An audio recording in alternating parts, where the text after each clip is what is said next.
Hello everybody, today we'll talk about how to fix or how to solve Spotify not downloading songs. So now how to fix or how to solve Spotify not downloading songs. You should just go to settings.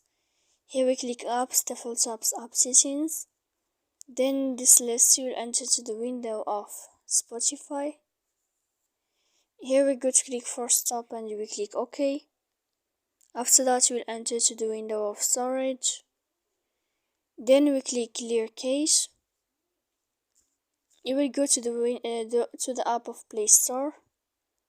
You will search about this blue sign update. When you click here, then you can update your app of Spotify, music and podcasts. So please don't forget to support us by like and subscribe.